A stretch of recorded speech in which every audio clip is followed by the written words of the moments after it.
All right, the smear campaign on Amari Cooper, lack of effort. Let's look into the film. All right, so this is Amari Cooper on his blocking. Now, keep in mind, he do not have eyes in the back of his head. And on this play right here, he's already climbed too deep inside, and he's not able to make this block. Now, I'm glad that he didn't on this play, because if he tried to reach inside or what have you, it would be called blocking in the back. So on this play, for anyone say that he's lacking of effort, You must be out of your goddamn mind. this is a shame. They never played football. You can't go and block the dude in the back right here. And you can clearly see that he didn't have eyes in the back of his head. This play right here was another play that one of the NFL insiders / sources from the Cowboys said that Amari Cooper didn't block. When you look at this play, think about this. It was a mix-up between 19 and 1. Now, the good way of blocking, if you can see the number up front, you can get in front. However, his shoulders are already turned, and he have no way of blocking outside of blocking in the back. If anything, Cooper should have widened out and allowed 1 to block 3, but that's a story of a different day. At least he touched him. And of course, depending on the refs and depending on how they look at things, they can actually call block in the back or what have you off of that play, but they let that one go. All right, so those are the two plays of lack of effort with Amari Cooper. Most of his plays in this game, you'll see out routes, and there's not a lot of creativities in the play. Dak Prescott attempted to tempt the ball to go to Parkway on that play, and it didn't work out. All right, the next play, he goes to his progressions. He hit him on the outside pattern for about 9 yards or so, close to 9. And no, he got the first down. They gave him forward progress there, so he get the first down. So shout out to Cooper on that play. So I don't know if you can call that lack of effort, but at least he came back toward the ball and he was able to get the forward progress, which gave them the first down on that play. This is the touchdown play. Coop inside, two-way go. Got him. Touchdown. Great read by the quarterback, understanding that you got a single high safety, and Amari Cooper got a two-way go. I hope that he didn't give lack of effort on his play, according to Cowboys Sources, but that was a good throw and a good touchdown by Coop and a good route by Coop as well. All right, so understand that you got the single high safety. Coop got two-way goals, and everybody know how that roll. That's touchdown. He's unstoppable when he got that look, and you got to go to the source when you're looking at that type of play. This is Cooper on a slant inside, climbs inside. He caught the team in man, caught him in man. He playing off man. He caught him in man. He get that catch right there, knowing that he's going to get hit, secures the ball. And I like what I'm seeing out of this. Dak Prescott went through his read properly, pressures in the face, and he's still able to get this ball out. Watch out 63 get folded up, pushed back into the lap of Dak Prescott, and he stays poised and get the ball out and on that particular play. All right, so the next play, Cooper motions left. All right, he drops back, another slant. He gets the ball, curls and get upfield. Nice way to greet the ball, nose the ball, get upfield. I don't see any lack of effort in this play. I see lack of creativity, but it is a play that worked. The 49ers gave you the underneath, and Dak Prescott took it on that particular play.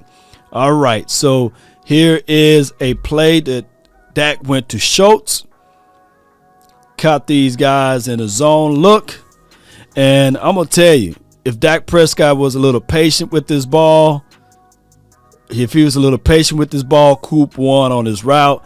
You can hit Cooper anywhere on the outside shoulder toward the boundary there, and that could have been a touchdown, by the way, if he just had the little bit anticipation of this DB dropping back and wondering about Schultz. That could have been a touchdown. So I don't think that that's Coop's fault right there, and I'm not trying to point fingers at Dak Prescott, but you got to hit Coop on that one. Here's Coop on the inside slant right here. If you look at it, he won off of his release. The guy give him the free, and he get the inside route there. Not bad at all by Amari Cooper. We're looking at all of the plays, the good, the bad, and the ugly, and I just don't see lack of effort out of Amari Cooper outside of the smear campaign that's upon Amari Cooper. Here's Amari Cooper at the bottom of the screen right here. Curls inside, and Dak Prescott misses CeeDee Lamb on the outside pattern here. He had to step up and climb inside on this throw. And we see that Dak Prescott gets spooky feet and do not climb up inside to make that throw. You got to make that throw there to CeeDee Lamb. As you see, 77 get bent back inside, and Dak Prescott get the happy feet, and he throws the ball at CeeDee Lamb feet. Bad situation for Dak. All right, so this look once again, incomplete pass, hesitation by Amari Cooper. I'm looking at the top of the screen right here. I want Dak to be a little bit more aggressive. You see the single high safety look. We understand that, but we looking at one-on-one to the outside right here. You got to hit CeeDee Lamb with this ball because CeeDee Lamb actually kills the guy. He's off the release. Bam, this ball got to go. Dak, this ball got to go.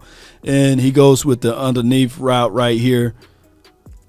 And if you want to have any reservations on your $20 million wide receiver, he should not stop his feet.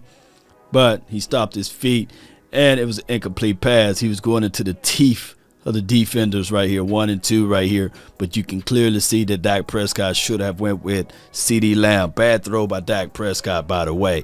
And he tried to throw around the defender. You'll see that he got his hands up, or a hand up, and Dak Prescott was able to skip this ball to number 19 for an incomplete pass. All right, so, and this is me being objective as possible. Dak Prescott drops back. He get happy feet again.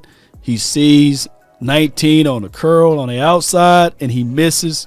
Of course, just not a good throw by Dak Prescott. And what we call this is quarterback coolness. You know, he didn't have to abandon the pocket. Remember, the pocket is always a quarterback best friend. And he abandoned the pocket, and he rushed his feet, and he rushed his throw. And, of course, I think that the better throw would have been to Lamb at the top, to be fair to everything. Go through his progressions. Bam, bam, bam. Stop your feet. And then reset, throw the doggone ball, and see down the field of who was open. Let's rewind. Let me see if Lamb. Lamb. Yeah, you had to squeeze that ball in a tight window. But that's enough space right there, man. That's enough space for Dak Prescott. But he only looking to this side of the field. Why? Because that's the strong side of the field. You got 3 wideouts or 3 guys on the edge here, including the tight end. And you have your running back, and as well as your wide receiver on this side. So this is your strong side of the field where the tight end is at. We'll let the play go through, and he rushes feet. He rolls out, and incomplete pass. All right, so C.D. Lamb is at the top. 19 is at the bottom. He drops back, come back toward the ball. Good way to greet the ball on 2. That's number 19, keeping it mean. I don't see lack of effort, and we're looking at every play, Cowboy Nation. And Dak Prescott missiled this ball to him, and they get the first down off of this play. Now, the touchdown that's supposed to happen, Dak Prescott, he stares down the receiver. He thought that he was going to get the call. Law, why do you say that? Well, and you can be a little touchy for the first 5 yards. This is the first 5-yard marker where this white line is at, basically right around in this area. But the aficionados swallowed the whistle. He gave him a jab. He jabs inside. Everybody is covered. And you see the hold right there. And just go ahead and play it. Hold. And he thought that he's going to get that flag. Nah, the aficionados let those boys play, and he didn't. But what you guys didn't see is that even Ezekiel Elliott made my guy Fred Warner taste that grass. Yep. And that's a walk-in touchdown if Dak Prescott is able to get off of his read there, but the ball is already in the air because he thought that for sure that they was going to call holding defensive holding on that play, and he didn't get the call. And you can see it from the other angle here. Pay attention to number 54. He gonna taste the grass. Shout out to Ezekiel Elliott for giving him that 1-2 combo. He falls in slow motion, but neither here nor there.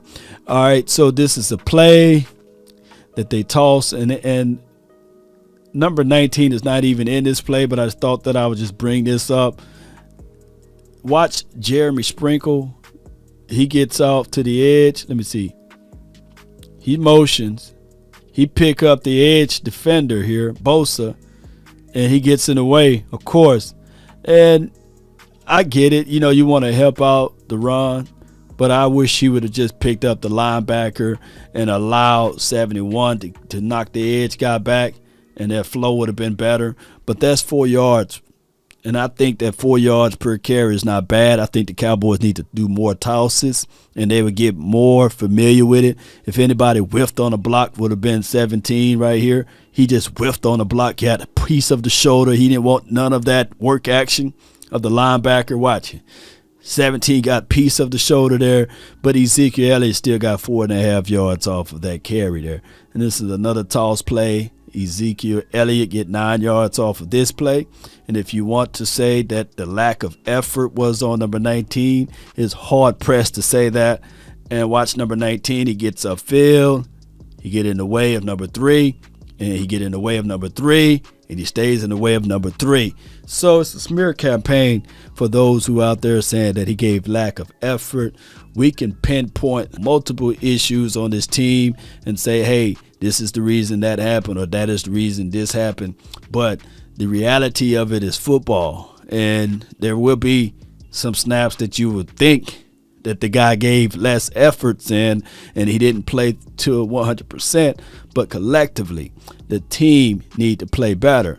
And when I look back at some of the run plays that Amari Cooper played on, wide receiver plays, off-ball production, he was still there. That's how Amari Cooper played. That's how he always played. I don't understand the reason why they would smear his. Oh, I do know why. You know, the narrative of Amari Cooper is not given 100%. And we just proved it with the film that that story is BS. Bull sugar. That's been my time. I really thank you all for yours. DC for life.